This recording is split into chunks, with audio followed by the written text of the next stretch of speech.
हमारा टॉपिक है rotational kinetic energy. इससे पहले क्योंकि हम रोटेशनल फिजिकल क्वांटिटीज़ के बारे में, एंगुलर फिजिकल क्वांटिटीज़ के बारे में पढ़ रहे हैं इस चैप्टर में, तो अब जो आज की हमारी क्वांटिटी है या टॉपिक है, इसमें हमने ये देखना है कि कोई भी ऑब्जेक्ट मूव कर रहा हो सर्कुलर पाथ में।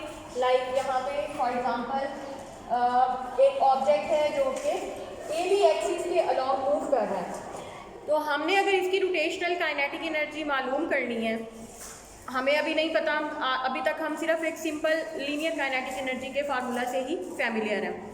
अगर हमें रोटेशनल काइनेटिक एनर्जी निकालना चाहते हैं, उसके लिए हम एक रिजिड बॉडी कंसीडर करते हैं और ये कंसीडर करते हैं कि वो इस ए बी एक्सिस के लिए omega velocity, omega angular velocity के साथ रोटेट कर रही है। ये देखें, ये पूरी बॉडी रोटेट कर रही है along the axis A B. अच्छा, और ये इसका सेंटर हो गया ओ।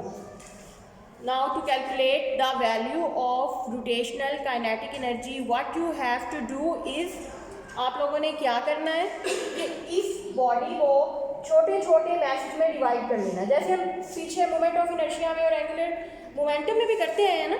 रिजिड बॉडी का जब भी आपने कोई moment of inertia, angular momentum कुछ भी मालूम करना हो, तो ये बेटर होता है कि हम उसको छोटे छोटे पार्ट्स में डिवाइड कर दें, क्योंकि किसी एक ऑब्जेक्ट का निकालना आसान होता है, ज़्यादा सारे ऑब्जेक्ट को एट ए टाइम डील करना मुश्किल होता है और उसकी कैलकुलेशन भी लेंथी होती है।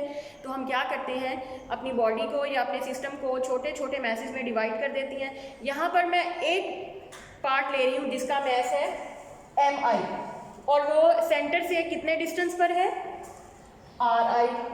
अब मैं, और वो रोटेट भी कर रहा है, तो अब मैंने इसकी रोटेशनल काइनेटिक एनर्जी मालूम करनी है। मुझे मालूम क्या चीज़ें हैं कि अगर भी कोई मैस मूव कर रहा हो सर्कल में with angular velocity omega, so I can write now its value of tangential और linear velocity like v equals to इस, क्योंकि हम इस ith ऑब्जेक्ट के लिए कर रहे हैं, तो vi is equal to R I omega. वैसे तो हमें पता है as we know that v is equal to R man, ये तो हमें पता है ना, हम पीछे से पढ़कर आए हैं। तो अब क्या करेंगे हम कि हमने, क्योंकि इस यहाँ पे जो ith पार्टिकल है उसके लिए हमने रोटेशनल काइनेटिक एनर्जी मालूम करनी है, तो उसके लिए जो उसकी वेलोसिटी होगी, जिस लीनियर वेलोसिटी से वो मूव कर रहा होगा, वो मैंने यहाँ पे लिख ली है। अब हमें पता है कि लीनियर काइनेटिक एनर्जी का फार्मूला क्या है, half M D I square. ये काइनेटिक एनर्जी ट्रांसलेशनल, इतना तो हमें पता है। अब सिंपली हम इसमें क्या करेंगे, ये वेलोसिटी की ये वाली वैल्यू पुट कर देंगे, तो हमारे पास रोटेशनल काइनेटिक एनर्जी आ जाएगी। लेकिन उससे पहले जो चीज़ हमें करनी चाहिए, लाइक काइनेटिक एनर्जी रोटेशन अब हमने फाइंड करनी है, तो इसके लिए हम क्या करेंगे, हाफ एम वी आई की बजाय के R I square omega I square, ठीक है।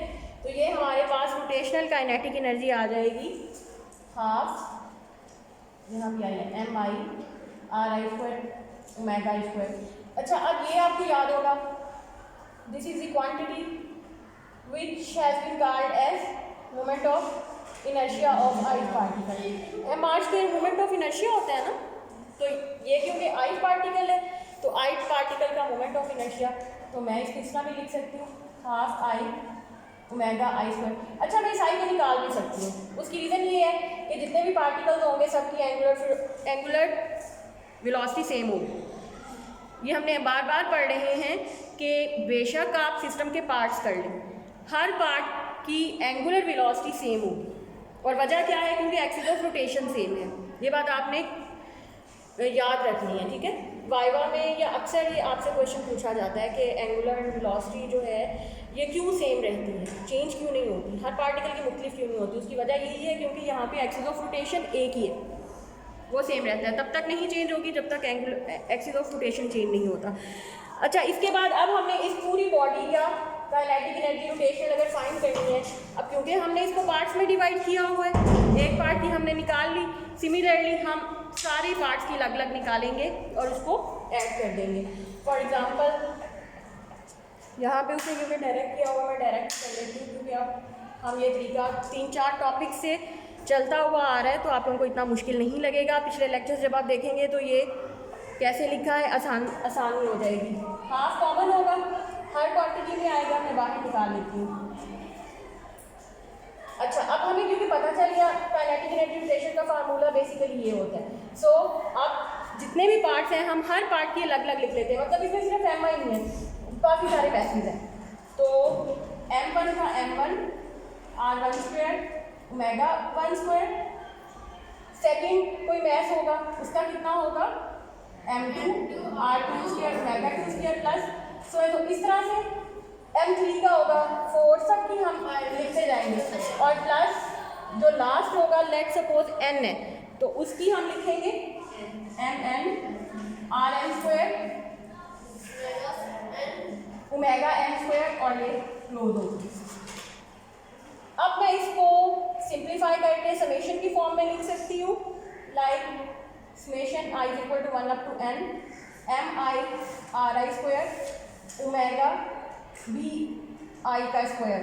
अच्छा, अब एक बात क्योंकि अभी मैं बार बार रिपीट कर रही हूँ कि ओमेगा चेंज नहीं होता, so I can safely remove this subscript. Omega के साथ आई लगाने की ज़रूरत नहीं है, ये सब पार्टिकल का ओमेगा एक ही है, अलग अलग नहीं है, तो इसलिए मैंने आई हटा दिया। अच्छा, ये क्वांटिटी क्या बनी, याद है किसी को? हमने लास्ट लेक्चर में किया था is equal to 1 up to n m i r i square is equal to i, that is this is what we call moment of inertia of this object. तो this body and this object, तो ये बना half i omega square and this is the value of rotational kinetic energy of a rigid body. अच्छा, अब एक तो ये कि एक एग्जांपल आपको पता होनी चाहिए कि रोटेशनल काइनेटिक एनर्जी हर रोटेट करती हुई ऑब्जेक्ट की जाहिर है कि होगी, मौजूद होगी, और उसके लिए एक एग्जांपल जो आपकी बुक ने लिखी हुई है उसमें फ्लाई व्हील्स हैं कि जिसमें असल में क्या होता है, इंजन को आप मैकेनिकली रन करते हैं या पेट्रोल से रन करते हैं, किसी भी तरह आप इंजन चलाते हैं। इंजन जब चलता है तो उसके साथ अटैच होते हैं व्हील्स, डिस्क की शक्ल के फ्लाई व्हील्स। अब जैसे इंजन चलेगा अब उसके साथ जो भी चीज़ है वो भी चलेगी। तो फ्लाई व्हील्स एक एग्जांपल हैं कि वो रोटेट करते हैं, तो हम उनकी काइनेटिक एनर्जी मालूम कर सकते हैं, एक बात। और दूसरी बात जो यहाँ पे बताने के लिए इम्पोर्टेंट है वो ये है कि अक्सर आपने देखा होगा, फॉर एग्ज़ाम्पल कोई भी स्लोपी प्लेन है, स्लोप है कहीं पर, आप एक बॉल को स्लोप के साथ साथ ड्रॉप करते हैं, ठीक है, बॉल कैसी मोशन परफॉर्म करेगी उसको मैं यहाँ पे ड्रॉ करती हूँ जी। ये हो गया यहाँ तक के ये लॉन्ग क्वेश्चन है सारे, अभी तक जितने टॉपिक्स किए हैं सब लॉन्ग क्वेश्चन हैं। अच्छा, ये टॉपिक हमारा कंप्लीट हो गया है। अब लेकिन काइनेटिक एनर्जी से ही रिलेटेड है एक टॉपिक, अब मैं उसकी बात करूँगी। आपको एक चीज़ समझानी है कि फॉर एग्जांपल आपके पास ऐसी प्लेन है, ठीक है, आप यहाँ से एक बॉल ड्रॉप करते हैं नीचे की तरफ। अब ये बॉल जब जैसे ही फॉरवर्ड मोशन परफॉर्म करेगी, ये क्या करेगी, ये रोल भी होगी और नीचे भी जाएगी। इसकी मोशन जो है ये रोटेट भी हो रही होगी, इसके पास काइनेटिक एनर्जी रोटेशनल भी है, और क्योंकि ये आगे भी जा रही है तो इसके पास लीनियर मोशन भी है, लीनियर काइनेटिक एनर्जी भी है और रोटेशनल काइनेटिक एनर्जी भी है। तो इस ऑब्जेक्ट का जब आपने टोटल काइनेटिक एनर्जी लिखनी है तो उसमें 2 पार्ट्स आएंगे। टोटल काइनेटिक एनर्जी, इसमें 2 पार्ट्स आएंगे। काइनेटिक एनर्जी ट्रांसलेशनल, क्योंकि ये फॉरवर्ड मोशन भी है, प्लस काइनेटिक एनर्जी रोटेशनल, क्योंकि ये रोटेट हो के फॉरवर्ड हो रही है। तो जब भी इस तरह की रोलिंग मोशन आपके पास आए कि रोल भी कर रही है और फॉरवर्ड भी मोशन परफॉर्म कर रही है, तो जब आपको कहा जाए कि इस ऐसे ऑब्जेक्ट की kinetic energy, total kinetic energy मालूम करें, तो सबसे पहले तो आप ये इक्वेशन लिख लें कि इसमें दोनों तरह की एनर्जी मौजूद होगी। काइनेटिक एनर्जी ट्रांसलेशनल भी होगी और काइनेटिक एनर्जी रोटेशनल भी होगी। अब हम दोनों के वैल्यूज़ पुट करेंगे और आपको जो भी ऑब्जेक्ट दिया जाएगा हम उसकी टोटल काइनेटिक एनर्जी मालूम करेंगे। अच्छा, ये बहुत मज़े का टॉपिक है क्योंकि उसने बाकायदा डिस्क और हुक की एग्जांपल दे के हमें समझाने की कोशिश की है कि कैसे आपने असल में टोटल काइनेटिक एनर्जी कैलकुलेट करनी है। पेज नंबर 114 पे देखें कि अब वो कह रहा है कि आपने रोटेशनल काइनेटिक एनर्जी डिस्क और हुप, दो उसे ऑब्जेक्ट दिए हैं। मतलब ये कि यहाँ से आपने एक बार एक डिस्क को रोल करवाया है और एक बार एक हुप को रोल करवाया है, दोनों की काइनेटिक एनर्जी मालूम करें, रोटेशनल टोटल काइनेटिक एनर्जी दोनों की मालूम करें, किसकी ज़्यादा है किसकी कम है। हम पहले निकालेंगे फार्मूला के थ्रू, फिर डिसाइड करेंगे जिसकी वैल्यू ज़्यादा होगी वो ज़्यादा जल्दी से नीचे आ जाएगा, ठीक है। बाद में आई थिंक इससे रिलेटेड शॉर्ट क्वेश्चन भी है, प्रॉब्लम भी है इसी टॉपिक से related.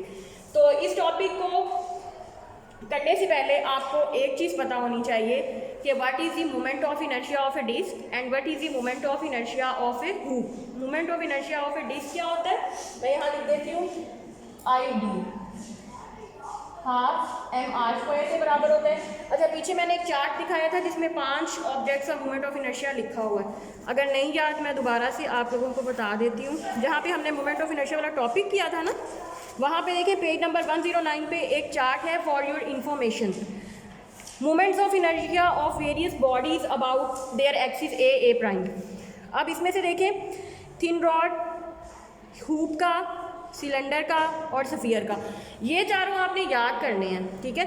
I am going to use the moment of inertia of a hoop, आप चेक कर लें एम आर स्क्वायर है, और जो सिलेंडर का होता है ना वही डिस्क का होता है, तो इसलिए मैं यूज़ कर रही हूँ डिस्क के लिए हाफ एम आर स्क्वायर, ये डिस्क के लिए यूज़ करें, और हुप के लिए एम आर स्क्वायर। ये आपको याद होने चाहिए, इनको निकाल के एक तरफ रखिए, ठीक हो गया।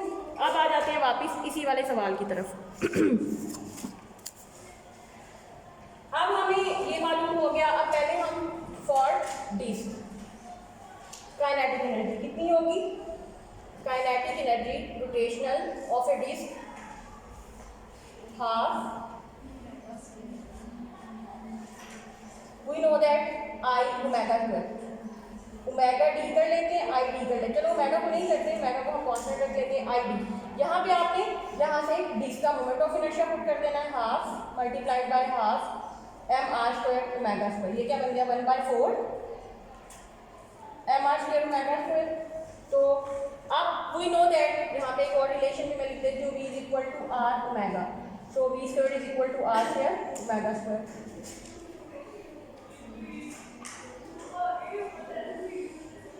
तो इसको मैं लिख सकती हूँ 1/4 m, ये क्या बना v square, 1/4 m v square. Now this is the kinetic energy rotational of a disc, किसकी है, डिस्क, क्योंकि हमने डिस्क का मोमेंट ऑफ इनर्शिया इसमें फाइंड किया है। अच्छा, ये आपके पास, इसको आप इक्वेशन ए कह दें, और अब आप कैलकुलेट करें हुप की।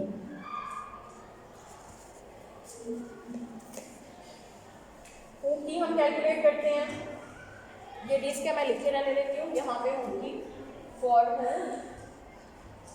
Hoop kinetic energy half M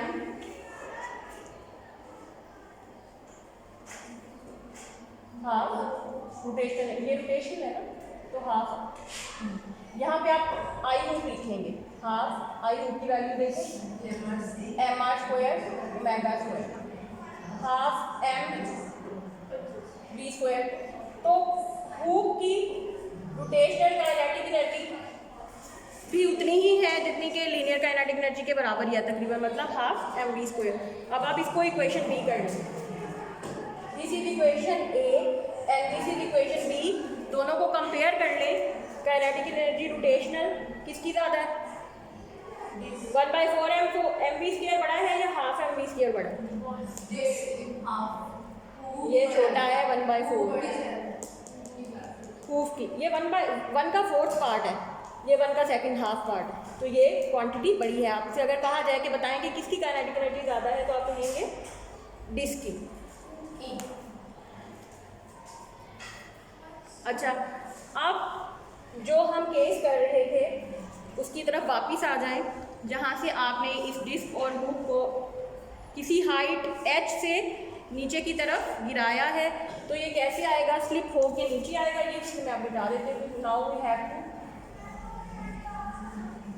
encounter the potential energy and friend, क्योंकि हमें पता है हाइट पे कोई ऑब्जेक्ट होता है तो उसके पास कौन सी एनर्जी होती है, सारी की सारी पोटेंशियल।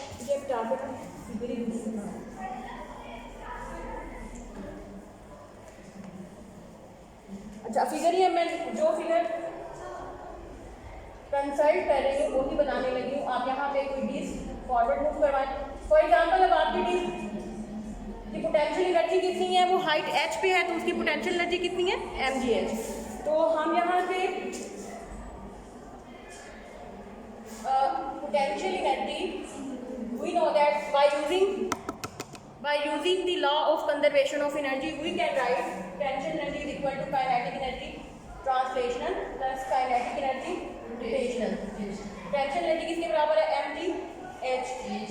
अच्छा अब हम यहाँ पे हमें पता है कि kinetic energy ट्रांसलेशन कितनी होती है, simple half M V square. Rotation कितनी होती है, हाफ आई ओमेगा स्क्वायर। ठीक है, अब हमने यहाँ पे बारी बारी पहले डिस्क का पुट करना है। डिस्क के लिए mgh यही रहेगा, डिस्क का मैथ आ जाएगा हाफ mv स्क्वायर भी यही आएगा। ये क्या है काइनेटिक एनर्जी रोटेशनल, ये डिस्क के लिए हमने कैलकुलेट की थी 1/4 mv square, half mv square plus 1/4 mv square. इसको लिख लेते हैं 4 2mv स्क्वायर प्लस ये आ जाएगा 3 mv स्क्वायर बाई 4 और mgh। अब देखें इस मैथ से ये मैथ कैंसिल, तो ये आपके पास वेलोसिटी कितनी आ जाएगी 4gh बाई 3 अंडर रूट। इसको आपने निकाल के रख लिया। अब आपने यही इसको इक्वेशन सी कह दें। अब यही चीज़ आपने करनी है हुप के लिए। ये हमें नहीं चाहिए, इरेज कर देती हूँ और यहाँ पे मैं हुप के लिए करती हूँ। अच्छा इस इक्वेशन को कंसीडर करें, यहाँ पे आपने moment rotation kinetic energy for a hoop वो यहाँ पुट करनी है।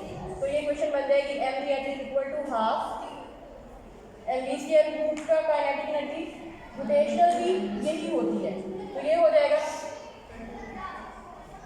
mv स्क्वायर, m से m cancel, gh is equal to v square, this implies that v is equal to gh under. इसको इक्वेशन डी कहेंगे।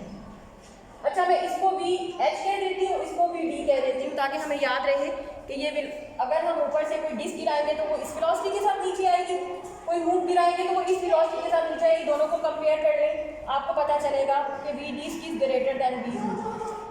मतलब डिस्क जो है वो ज़्यादा तेज़ी से नीचे आ जाएगी।